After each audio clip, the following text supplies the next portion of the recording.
Welcome to New Rechts, or for our English listeners, New Right. My name is Daniel de Liever, and today we're at the MCC Fest in Hungary. And I am very happy today to have a conversation about the state of education, both in Hungary and what we can learn from it in Europe. So I really want to thank you for being here today. Maybe for all our listeners that don't know you yet, maybe you can shortly introduce yourself. Yes, sure. Thank you very much. I'm very happy that you are here. My name is Zoltán Szalai. I am the Director General of MCC for now more than 15 years. And I'm also Editor-in-Chief of Mandiner, one of the largest conservative news sites and media here in Hungary. And we are here at MCC Fest, which is, we organize it now, it's the 5th time. And it's probably one of the largest intellectual festivals in Central Europe, where you have a lot of people, good conversations, discussions, debates, and if you are not here this year, then next year you should for sure come. I agree. It's wonderful to be here on this fest. Maybe you can tell me how you actually got into education, and we can take it from there. Yeah, I studied in Hungary, in Budapest, and in Germany, in Heidelberg, and I'm also by profession I'm a teacher, and then I did my PhD, and then I was a bit working abroad, and then 15 years ago I was joining MCC, which was in those days a very small foundation. MCC is supporting talented young individuals that parallel to their studies in elementary and secondary and tertiary education, they can have better knowledge, they can achieve more, they have better skills. And then year by year, we could grow, we could be bigger and bigger. And we are now one of the largest educational institutions in the region, with more than 30 centers, not just in Hungary, but in the surrounding countries, in Slovakia, in the Ukraine, in Romania, in Serbia. We also have MCC Brussels, which is probably well known for you, which is a think tank of MCC in Belgium. And MCC also owns a small private university, Modul University in Vienna. Yeah, it's great the amount of success you have been able to accomplish. Why do you think that MCC succeeded to grow so big, not only in size, but also in impact over the last few years? I think it's because I think the concept is good. So Hungary is a very flat education system. It's very similar to the continental European educational system, like in Germany or in France, where you have it's not like the USA that you have Ivy League universities, which are world class, and you have community colleges, which are not the best quality. So that there is a big gap in Hungary. You have a lot of mid-level universities, and if you give additional education to this, then a Hungarian university or a Hungarian high school plus MCC, I think, is a very good combination, which can give you a lot of additional value. Secondly, I think that MCC is a place of free speech, free thinking. We try to offer not just the normal mainstream university level education that you can have in every Western university, but we really try to give a broad perspective of knowledge, of different ideas, of different opinions, which I think if you are 18 or 19, you don't want just to hear one opinion, you want to hear different opinions, and if they clash, then you can decide. And we are very happy that it is very successful among students. Of course, the surrounding that universities are very much one-sided is helping us, because if we offer something which is intellectually interesting, that is a huge advantage for us than just listening to the bubble of normal universities. I think that's a good point that you're talking about here. It's especially that most universities in the West, they're also broader in Hungary, you would say, are very progressive. So this indeed is only one side of the story, you could say. What do you think is the added value besides just giving new opinions of conservative thought on a serious academic level for young people and society in general? I think Hungary is in a bit better shape than the average Western European university landscape. But of course, in Budapest, the big universities, especially in social sciences, are more left-leaning, I would say, than they would be conservative. But the situation is better than in your country, for example. I think. I agree. But it's not. I think it could be more balanced. I think the big advantage is that it's very easy. If you are a young person, what you don't want is that they tell you what you should think. It doesn't work on the left and it doesn't work on the right. So if we would come with books, here are 5 books about Viktor Orbán, you should read this, that's the semester, then they would not like that as well. On the other hand, if you go to a social faculty in Western Europe or in the US, they read all these woke things, so which is, I think, boring for the students. And a lot of people, especially people who are smart, they want to have their own picture about things. And if you can help with that, that's always, I think, very good. And the conservative perspective is also important because it's growing. You can see it in the political landscape of Europe or the United States with Donald Trump, or Italy or Poland or Hungary, that it's one of the market leaders on the political market.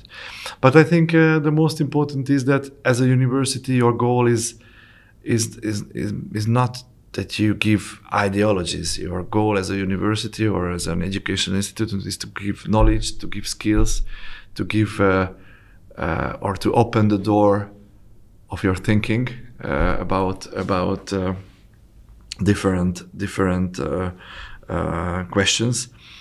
And I always tell that we have a very easy task because we should do what a normal university did 30, 40 years ago, to offer high quality knowledge, to offer different point of views that you can reach through the university, high quality knowledge, free speech.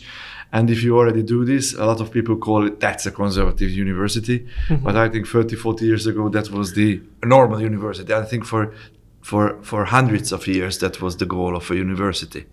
That it's now changed, and you call that one conservative and the other one, I don't know how.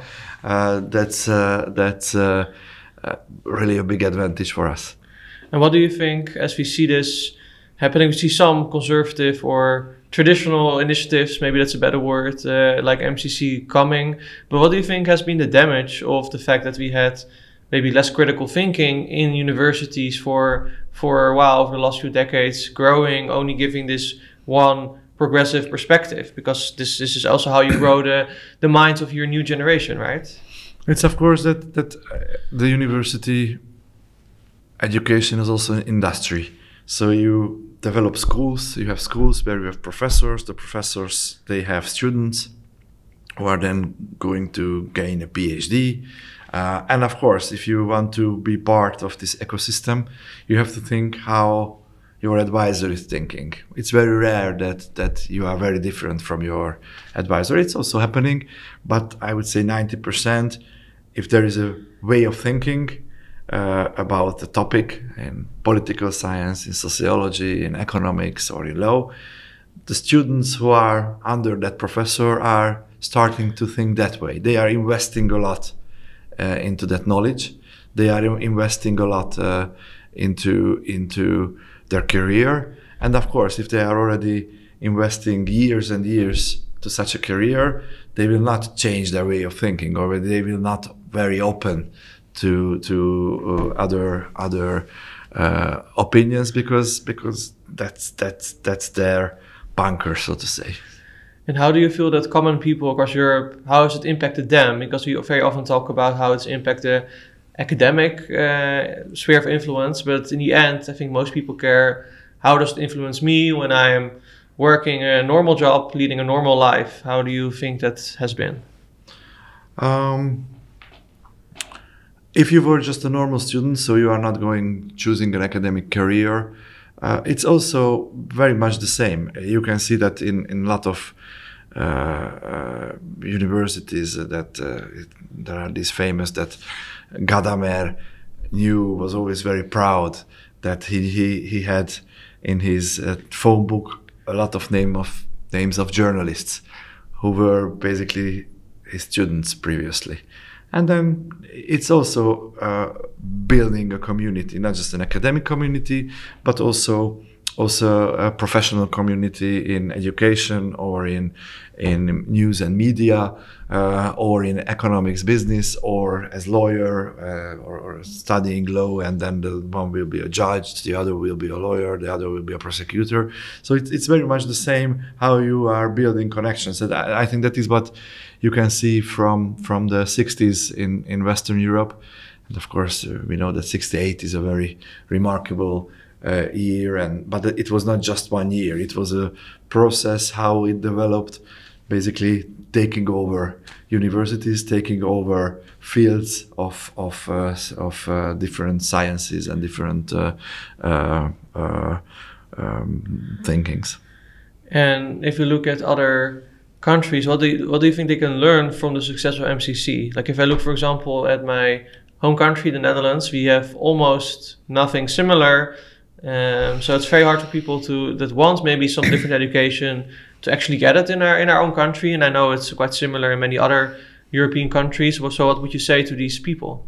I think we shouldn't do anything else than our parents and grandparents and grandparents did with universities. So university is a place for teaching, for research, for learning, and not for ideological stuff. I think conservative people are always a bit skeptical towards ideologies, because conservatism is more a way of thinking, more a way of seeing things than an ideology like communism or socialism or anything else.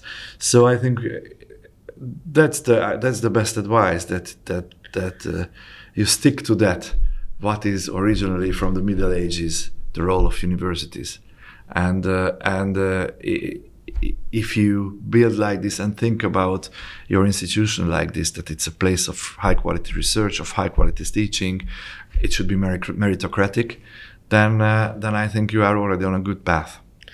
That's true, but if you're, let's say, a common person who wants this education, you cannot always influence how the educational field is going. So do you think there's room maybe for new initiatives, for new cooperations? How do you think we could develop more of common sense, like education that is indeed meritocratic in Europe, even outside Hungary? I think it's absolutely, that's the way is to found institutions, found networks, found ways of thinking and support this. And we are really in a lucky situation, because I think there is a market gap, because there are a lot of people who are thinking not in the mainstream, who are voting. In your country, it was unimaginable 25, 30 years ago that the number one party will be the party of Wilders. Mr. Wilders, exactly. And he has a large number of voters. These voters want, I think, a different way of education as well. They want a different type of press. So there is room for this. Of course, you need for this money, you need for this a lot of energy. It's very difficult to do something from scratch, but I think that's the only way, and you have to invest this time and energy. And do you think that that we might, as conservatives, are also gaining influence? You're saying politically things are changing, so you could say maybe there's also hope for education to change, but what do you think we would need to do as conservative people to not fall into the same trap as progressives who became very ideological and did not allow any other opinion? You could see a future in which you only would have conservative views on university, and like you said, that's also maybe not what we should strive for. I think first of all, politicians are there to fulfill the will of the people, and if the will of the people is to create different kind of educational institutions, then you should make pressure on these politicians. Secondly, I think to have own initiative, to start something small, to experiment. When you see that successful, then go a step by step further and further. I think that's the way. Thank you very much. And if people want to follow the MCC or support the great work you're doing here, how can people do that the best? The best is if you follow us on Facebook or Twitter, visit our website mcc.hu, and we have a lot of different initiatives, conferences, workshops, not just in Hungary, but in the surrounding countries, in Belgium, probably some days in the Netherlands. So if you have a good idea, don't hesitate to contact us. And then let's figure it out how we can work together. And we are very open for this. Thank you so much for being here, and thank you for this great conversation. Thank you very much.